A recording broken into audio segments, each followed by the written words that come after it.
नमस्कार दोस्तों, एवरीथिंग अभिषेक YouTube channel पे मैं अभिषेक आप सभी का स्वागत करता हूं। यह वीडियो आप सभी के लिए बेहद ही इंपॉर्टेंट होने वाला है।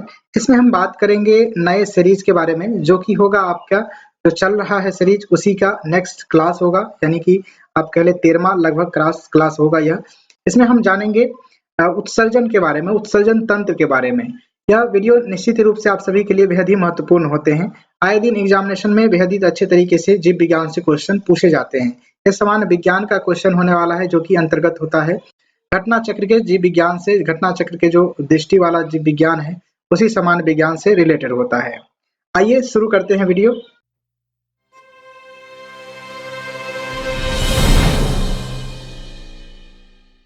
यहाँ देखेंगे, इस वीडियो शुरू करने से पहले आपको बताना चाहूंगा कि अगर आप हमारे इस चैनल पे नए हैं तो प्लीज सब्सक्राइब करके बेल आइकन प्रेस कर लीजिएगा, ताकि आपको नए वीडियो का नोटिफिकेशन सबसे पहले मिल सके। और लाइक कर दीजिएगा, वीडियो को शेयर कर लीजिएगा दोस्तों के साथ। आइए बढ़ते हैं आगे और पढ़ते हैं यहाँ पर परिभाषा के बारे में। सबसे पहले जानते हैं उत्सर्जन तंत्र का जो परिभाषा है वह क्या हो सकता है। देख सकते हैं उत्सर्जन तंत्र किसे कहते हैं, तो जीवों के शरीर में उपापचयी प्रक्रमों में बने विषैले नाइट्रोजनी अपशिष्ट पदार्थों का निष्कासन ही उत्सर्जन कहलाता है।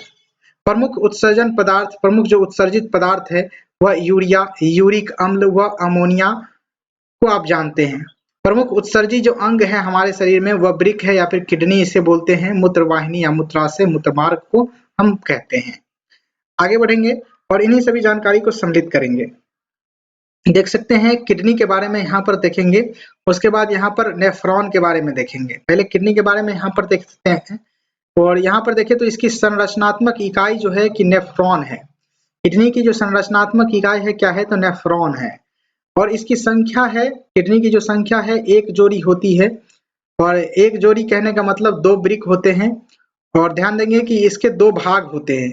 बाहरी भाग को कार्टेक्स कहते हैं और भीतरी भाग को मेडुला कहते हैं। इसे डायलिसिस भी कह सकते हैं। इसे जो कि डायलिसिस होता है, यानी कि रक्त का शुद्धिकरण की प्रक्रिया इसी के द्वारा होता है। डायलिसिस इसी के द्वारा होता है।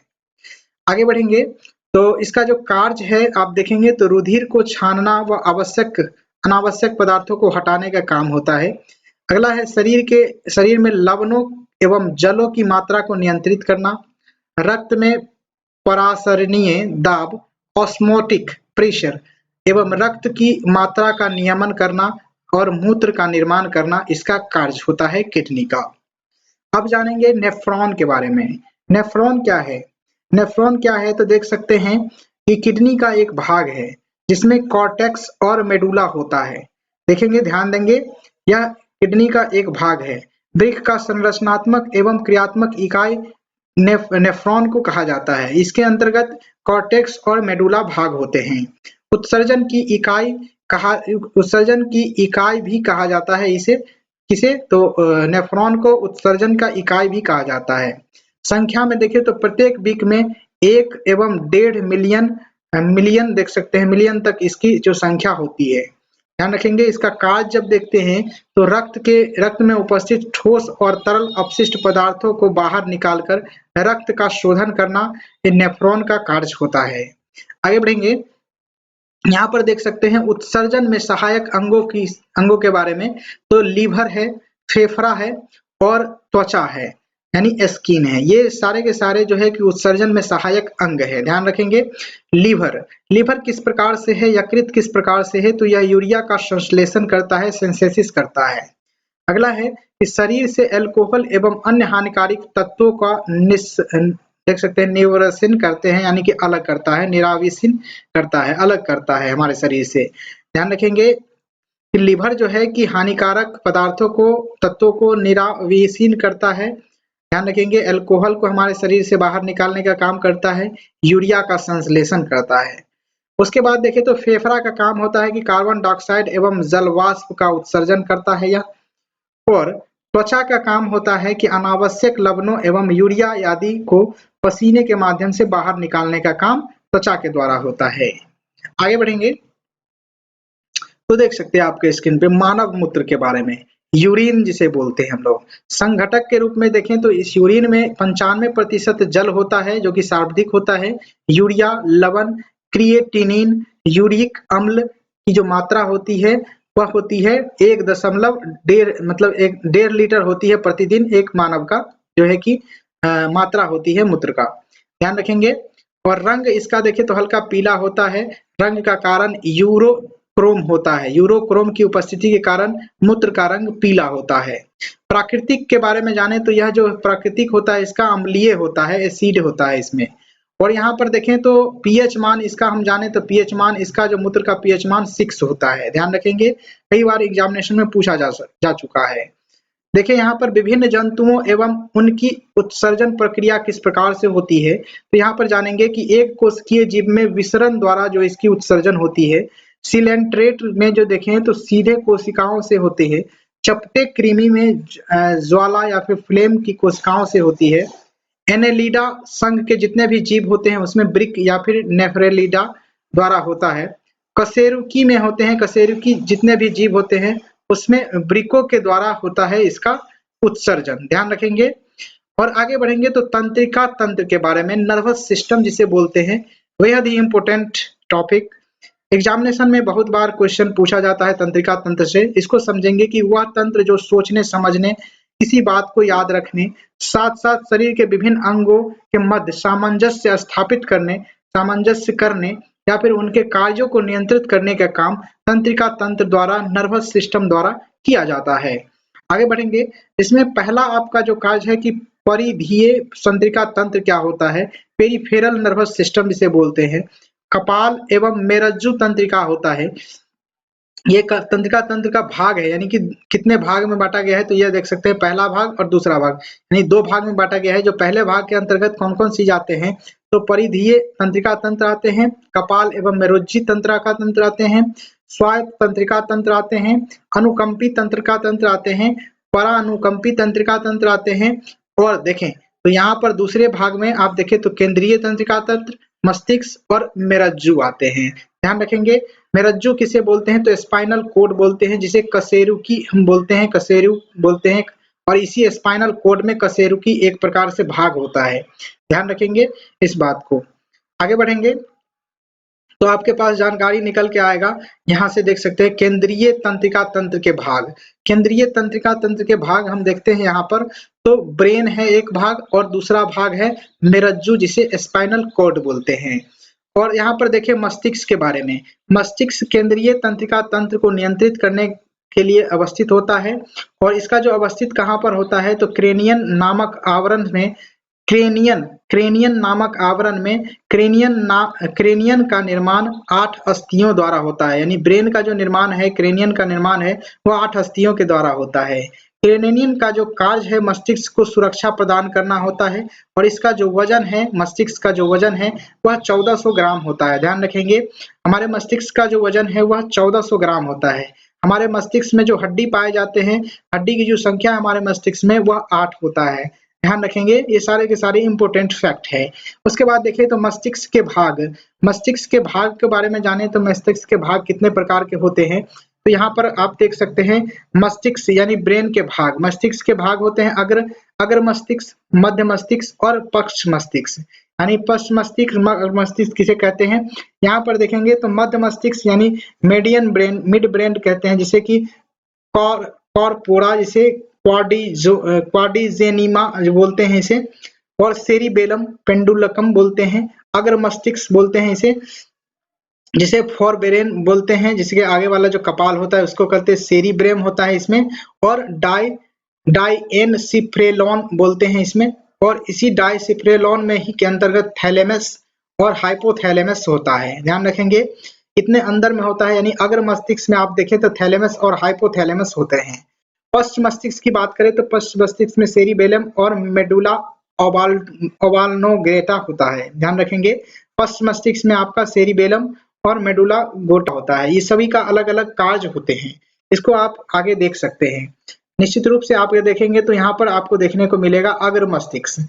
अग्र मस्तिष्क के बारे में हम यहाँ से देखेंगे तो अग्र मस्तिष्क में सेरिबेलम होता है, सेरिब्रम होता है, सेरिब्रम जिसका कार्य होता है ऐच्छिक क्रियाओं का नियंत्रण करना, स्मरण क्षमता, बुद्धिमत्ता, चिंतन, विश्लेषण और समन्वय, वाणी का नियंत्रण करना सेरिब्रम में होता है, ध्यान रखेंगे, जो अग्र मस्तिष्क के अंतर्गत आते हैं। आगे बढ़ेंगे तो देखेंगे हाइपोथैलेमस जो है कि अग्र मस्तिष्क के अंतर्गत ही आते हैं हाइपोथैलेमस।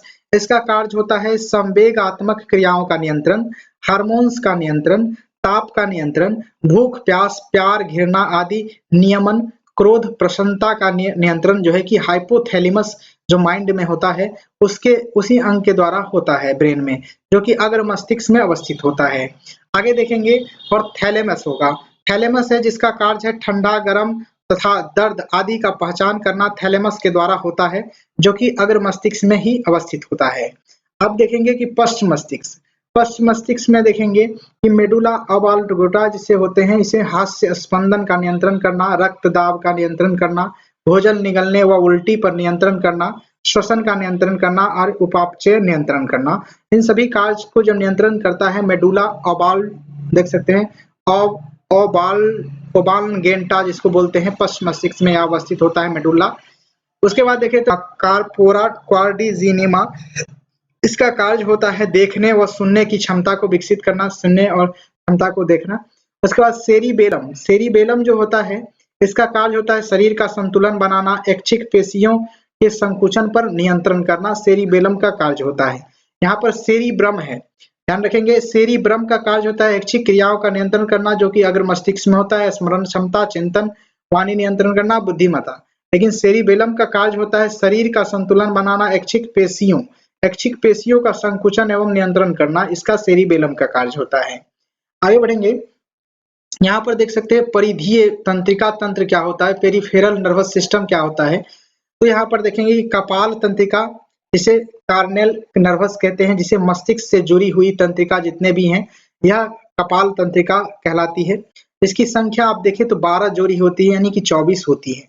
कार्य देखें तो पहली और दूसरी 8वीं जोड़ी संविदा यानी सेंसरी होती है, और तीसरी चौथी छठी 11वीं और 12वीं जोड़ी चालक या भी मोटर तथा 5वीं 7वीं 8वीं 10वीं मिश्रित जोड़ी होती है, ध्यान रखेंगे। उसके बाद देखें तो परिधीय तंत्रिका तंत्र के अंतर्गत ही आता है मेरज्जु तंत्रिका तंत्र, जिसे स्पाइनल कॉर्ड जिसे स्पाइनल नर्वस सिस्टम कहते हैं, से मेरज्जु की तंत्रिका तंत्र होती है। इसकी जो संख्या होती है वह 21 जोड़ी होती है, और इसका कार्य होता है हाथ पैर की पेशियाओं, त्वचा, ज्ञानेंद्रियों आदि के मेरज्जु को जोड़ने का काम होता है। मेरज्जु या स्पाइनल कोड के बारे में जाने तो मेरज्जु या फिर स्पाइनल कोड के बारे में जाने तो केंद्रीय तंत्रिका तंत्र का भाग होता है यह, और इसका जो कार्य होता है वह प्रतिवर्ती क्रियाओं को नियंत्रित करना, मस्तिष्क के आगे आने वाले जो उद्दीपन है उसका संवहन करना, इसका कार्य होता है।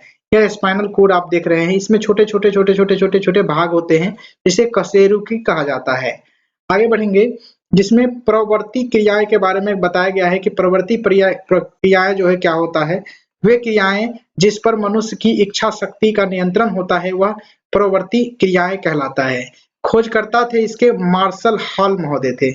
इसके उदाहरण आप देख सकते हैं कि छींकना, खांसना, उबासी लेना और स्वादिष्ट भोजन देखकर मुंह में पानी आना, पलकों का झपकना, कांटों पर पैर रखने पर पैर को जो है पीछे खींच लेना, ये सभी क्रियाएं होती हैं प्रवर्ती क्रियाएं के अंतर्गत आती हैं।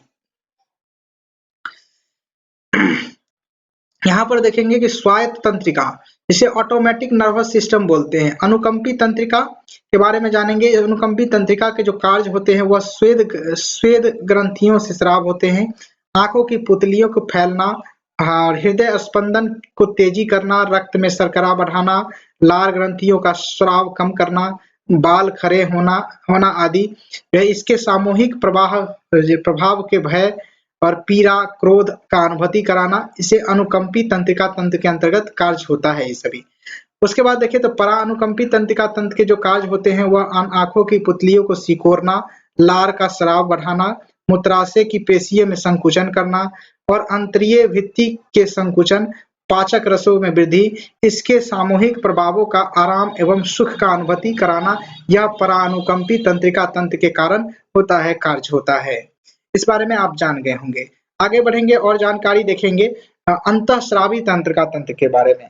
अंतःस्रावी तंत्रिका तंत्र क्या होता है, अंतःस्रावी तंत्र किसे कहते हैं, इसके बारे में हम यहाँ पर देखेंगे कि इसका परिभाषा क्या होता है। तो नालिका विहीन वे ग्रंथियां जो कि विभिन्न प्रकार के एंजाइमों को स्रावित करती है वह अंतःस्रावी तंत्र के रूप में हम जानते हैं इसे।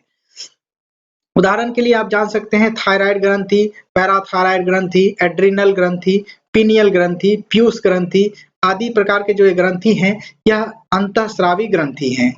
नोट के रूप में अंतःस्रावी ग्रंथि के निकलने वाले जो हार्मोन सीधे रक्त से स्रावित कर दिए जाए, मतलब सीधे रक्त में जो है कि स्रावित कर दिए जाते हैं और रक्त के जो प्लाज्मा में घुलनशील अवस्था में पाए जाते हैं। अतः धमनियों के मध्य के सिरा धमनियों के माध्यम से शरीर के विभिन्न अंगों तक पहुंचा दिए जाते हैं। ध्यान रखेंगे, ग्रंथियों के प्रकार किस प्रकार से होते हैं, यहाँ से हम जानेंगे कि ग्रंथि के कितने प्रकार होते हैं। तो ग्रंथि के 3 प्रकार यहाँ पर बताए गए हैं, वही स्रावी ग्रंथि, मिश्रित ग्रंथि और अंतःस्रावी ग्रंथि। वही स्रावी ग्रंथि को देखें तो यह नलिका युक्त ग्रंथि होती है, यह विभिन्न प्रकार के एंजाइमों का स्रावित करती है। उदाहरण के लिए लार ग्रंथि, श्वेत ग्रंथि 2 प्रकार के हैं। उसके बाद देखें तो ये ग्रंथि जो अंतःस्रावी या फिर बाह्य स्रावी दोनों ग्रंथियों में जो है दोनों ग्रंथि के रूप में कार्य करती है। उदाहरण के लिए अग्नाशय एकमात्र उदाहरण है, जो कि अग्नाशय एक प्रकार का उदाहरण है जो कि मिश्रित ग्रंथि के रूप में हम जानते हैं, यह बाह्य और अंतःस्रावी ग्रंथि के रूप में एक साथ कार्य करता है। नालिका विहीन ग्रंथि किसे कहते हैं, यानी नालिका विहीन ग्रंथि होती है यह अंतःस्रावी ग्रंथि, यह हार्मोन को स्रावित करती है। उदाहरण के लिए पीयूष ग्रंथि और जनन ग्रंथि आदि हम रख सकते हैं इसके अंतर्गत। आगे बढ़ेंगे तो देख सकते हैं अग्नाशय। अग्नाशय के बारे में हम जानते हैं यहाँ से, अग्नाशय में क्या होता है। तो अग्नाशय के बारे में देखें तो बहिर्ग्रंथि के रूप में इस किस प्रकार से काम करता है। तो अग्नाशय रस रूपी एंजाइम को स्रावित करता है, जिसमें कि शामिल एंजाइम होते हैं ट्रिप्सिन, एमाइलेज और लाइपेज। ये 3 हार्मोन आपको अग्नाशय के द्वारा स्रावित किए जाते हैं, ट्रिप्सिन, एमाइलेज और लाइपेज। अग्नाशय रस को पूर्ण रूप से पाचक रस भी कहा जाता है। अग्नाशय रस को ही हम क्या कहते हैं, तो पाचक रस के रूप में हम कहते हैं। अंतःस्रावी ग्रंथि के रूप में आप देखें तो किस प्रकार से यह कार्य करता है अंतःस्रावी के रूप में। तो इंसुलिन और ग्लाइकोगॉन एवं देख सकते हैं सोमैटोस्टेथिन नामक हार्मोन का स्रावित करता है। सोमैटोएस्ट्रोटीन नामक हार्मोन की स्रावित करता है। इंसुलिन हार्मोन अग्नाशय ग्रंथि जो कि लैंगरहैंस की दीपिका के बीटा कोशिका में स्रावित होता है। अगला है ग्लूकैगॉन हार्मोन अग्नाशय ग्रंथि के अल्फा कोशिका में स्रावित होता है। देख सकते हैं सोमैटोएस्थेटिन हार्मोन अग्नाशय ग्रंथिका के गामा कोशिका में स्रावित होता है। और देखें तो इंसुलिन और ग्लाइकोनिन के कार्य जो देखें तो दोनों हार्मोन रक्त के शर्करा की मात्रा को नियंत्रित करते हैं।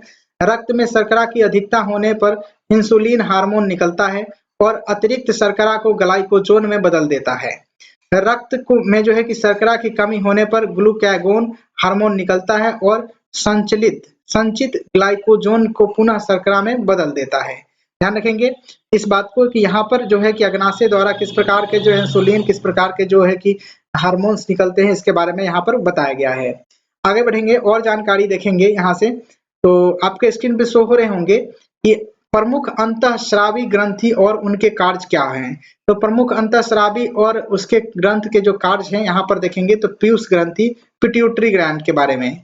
पिट्यूटरी ग्लैंड क्या होता है, तो इसकी अवस्थिति होती है, आप देखें तो यह अवस्थित होता है कपाल के देख सकते हैं स्फेनाइड हड्डी में उपस्थित रहता है।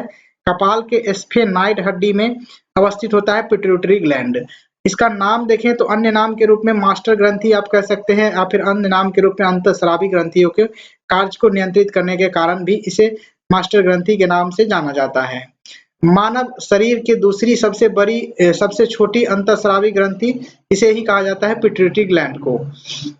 आगे बढ़ेंगे तो आपको देखने को मिलेगा, यहाँ से देखेंगे पिट्यूटरी ग्रंथि के स्रावित हार्मोन कौन कौन से हैं।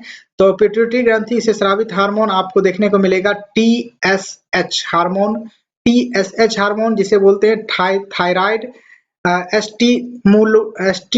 देख सकते हैं स्टिम्युलेटिंग हार्मोन जिसे इसका कार्य होता है थायराइड ग्रंथि को थायरॉक्सिन हार्मोन के स्रावन के लिए प्रेरित करना। ACTH हार्मोन देख सकते हैं ACTH हार्मोन जो होते हैं वह एड्रेनल और कार्टेक्स से होने वाले स्राव को नियंत्रित करना, इसे कार्टिसोल हार्मोन से स्राव का नियमन करना। उसके बाद है सेमेट्रोट्रोपिन हार्मोन जो होते हैं, वह इसका नाम देख सकते हैं वृद्धि हार्मोन के रूप में हम जानते हैं। शरीर के वृद्धि का नियंत्रण करना। रोग के बारे में जाने, इसकी अधिकता से जो रोग होते हैं भीमकाय रोग हो जाते हैं, और जो कमी होते हैं उससे जो छोटा हो जाता है बौनापन हो जाता है।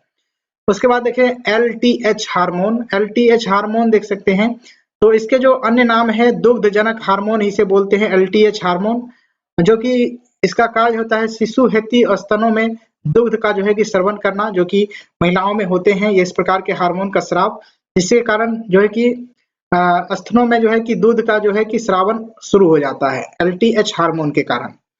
उसके बाद देखें तो नेक्स्ट है आपके स्क्रीन पे ADH हार्मोन, जो कि एंटी ड्यूरेटिक हार्मोन कहते हैं, अन्य नाम के रूप में आर्जेनिक वैक्सोप्रोनी देख सकते हैं,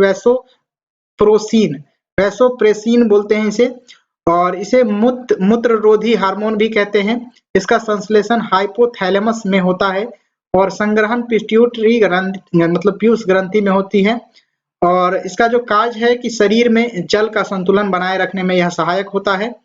और GTH हार्मोन जिसे बोलते हैं, वह देख सकते जैसे GTH जो हार्मोन होते हैं वह देख सकते हैं किस प्रकार से होते हैं, तो FSH हार्मोन जो होते हैं उसकी जो है कि यह काउंटर करता है यहाँ पर, और वृषण और शुक्राणु जनन में सहायक करता है। कौन सा? GTH हार्मोन, FSH हार्मोन, दोनों आप ध्यान रखेंगे। और अंडाशय में फॉलिक अम्ल की वृद्धि में मदद करता है, और मासिक धर्म का नियमन करना इसी का कार्य होता है। GTH हार्मोन या फिर FSH हार्मोन होते हैं। LH देखे हैं, LH देखे तो लैंगिक लक्षणों का विकास करना LH होता है, ध्यान रखेंगे इस बात को। और आगे बढ़ेंगे, यहाँ देख सकते हैं, आपने देखा यहाँ से LH हार्मोन के बारे में।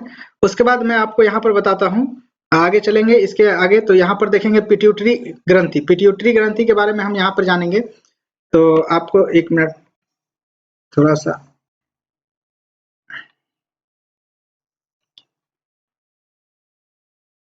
यहाँ से देखेंगे, ठीक है। यहाँ पर LH जो होते हैं लैंगिक लक्षणों में विकास करने का जो काम करता है LH हार्मोन के द्वारा होता है।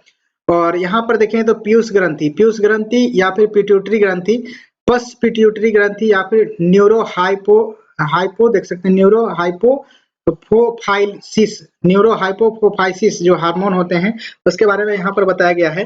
और यहाँ पर देख सकते हैं वैक्सोप्रोपिन जो ADH जो हार्मोन है उसके कारण होता है, और ऑक्सीटॉक्सिन जो होता है वह इसी के अंतर्गत होता है। उसके बाद देखिए अगर पिट्यूटरी, यहाँ पर देखिए पिट्यूटरी ग्रंथि के हार्मोन जो होते हैं ऑक्सीटॉक्सिन और वैक्सोप्रोसिन यानी ADH जो हार्मोन होते हैं इसी के अंतर्गत निकलते हैं।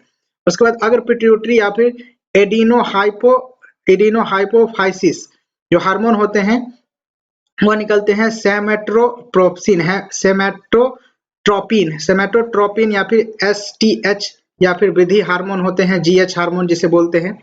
इसे देख सकते हैं पैलोलैक्टिन जिसे PRL या फिर ल्यूकोटोरोपिक हार्मोन या फिर LTH बोलते हैं, और पुटिका प्रेरक हार्मोन FSH हार्मोन होते हैं, और लिंगोनीज हार्मोन जिसे LH हार्मोन या फिर अंतराल कोशिका प्रेरक हार्मोन ICSH हार्मोन के रूप में जानते हैं इसे हम। और देख सकते हैं एंड्रोकॉर्टिकोट्रोपिक हार्मोन जो होते हैं ACTH हार्मोन के रूप में हम जानते हैं। थायराइड प्रेरक हार्मोन देख सकते हैं TSH हार्मोन के रूप में, और मेलानोसाइट प्रेरक हार्मोन जो होते हैं MSH हार्मोन होते हैं। ये सभी हार्मोन जो है कि अगर पिट्यूटरी ग्रंथि से निकलते हैं, ध्यान रखेंगे। और यहाँ पर देख लेंगे नोट में आप देखेंगे, नोट में आप देखें तो मेला देख सकते हैं मेलाटोनिन हार्मोन पीनियल ग्रंथि से स्रावित होते हैं। मेलाटोनिन हार्मोन को रात का हार्मोन या फिर अंधेरे का हार्मोन या फिर निद्रा का हार्मोन कहा जाता है। तीव्र रोशनी होने पर मेलाटोनिन हार्मोन स्रावित नहीं हो पाता है, अतः रात में ठीक से नींद नहीं आती है। और नोट में हम देखें तो शरीर की सबसे छोटी अंतःस्रावी ग्रंथि पीनियल ग्रंथि होती है। शरीर की सबसे छोटी अंतःस्रावी जो ग्रंथि होती है वह पीनियल ग्रंथि होता है, ध्यान रखेंगे। इस वीडियो में हम जान पाए बहुत सारे हार्मोन के बारे में, पिट्यूटरी ग्लैंड के बारे में, अंतःस्रावी ग्रंथि के बारे में। नेक्स्ट वीडियो में हम जानेंगे प्रमुख अंतःस्रावी ग्रंथियों के कार्य और उनके ग्रंथियों और उसके जो है कि कार्य को हम जानेंगे। फिलहाल के लिए इस वीडियो में बस इतना ही। Thank you for watching this video. जय हिंद, वंदे मातरम।